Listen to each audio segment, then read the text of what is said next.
conexiones a nivel mundial, de una línea de pensamiento y que a nosotros, los que seguimos y compartimos las inquietudes y el buscar investigar y descubrir cómo fueron la realidad de los hechos y cómo fue marcándose el derecho a través del tiempo, siempre para tratar de no volver a cometer algunos errores y horrores que cometió la humanidad.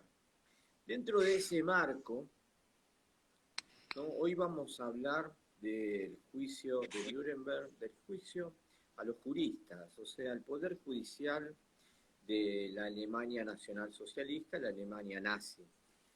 El encuentro de hoy es con el doctor Franco Fiumara, ¿no? Múltiples títulos. Hoy nos ha hecho un tiempo, tenía reuniones muy destacadas, ¿no? También con visitas internacionales, y agradecemos tu tiempo, que nos dediques estos minutos, que además es importante no solamente para mi comisión, el turno mañana, sino también para el resto de las comisiones, porque está dentro de la curricular de nuestra cátedra tocar estas temáticas, puesto que nosotros somos como soldados que no abandonan en que determinados hechos que ocurrieron en la historia no tienen que volver a ocurrir. Ahí, y en este aspecto, importa lo que hoy nos va a hablar el doctor Fiumara Franco, es de alguna forma, un poco te invito a que nos des una síntesis de cómo fue el juicio de Nuremberg a la ala jerárquica del nazismo, pero eso es como plenamente introductorio, que marcó también una época en cuanto al inicio de las convenciones internacionales por los derechos humanos, pero también fue importante para darle otro puntapié, que el juicio a los juristas del régimen hitleriano. Aquí importa lo que vos vas a decir, y vos fíjate que uno de los temas que sabemos que te encantan estudiar, que es el tema de juicio en ausencia, ¿no? El tema de la cúpula del nazismo, que fue un precedente que muy pocos hablan del juicio en ausencia con respecto a alguien, y cómo se desarrolló. Pero yo digo, una pequeña semblanza de lo que fue el juicio de Nuremberg, y luego sí pasemos al juicio a los juristas, que ahí un poquito voy a hacer una introducción, cuál era el nivel de procedimiento penal que tenía la etapa nazi, y en cómo tenía que comportarse la ciudadanía para no cometer determinados delitos. Bueno, Franco, ahí hecha la introducción, te escuchamos con suma atención. Gracias, Augusto, gracias, doctor Coronel, en lo particular y también en lo oficial que hace a nuestra digna tarea, no solo estar inserto en el sistema del ámbito del derecho, sino en algo fundamental, que para mí es primordial de cualquier sociedad, en educar, en aprender y en saber transmitir. Y cómo te estoy introduciendo con estas palabras en el tema del juicio de Nuremberg, muy sencillo. El poder de un Estado en cualquier índole le tiene que garantizar a la ciudadanía en su conjunto tres grandes variables o tres grandes cuestiones que hacen al Estado democrático en sí mismo. Primero, educación. Segundo, justicia. Y tercero, salud.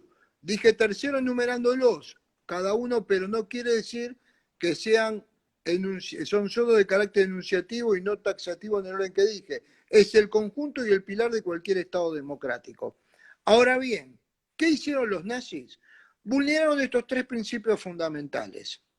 Educación era educación ideológica en dos cuestiones principales: Lebensraum, espacio vital, invadir, guerra de agresión, un delito ya tipificado, explicando así sencillamente, guerra de agresión.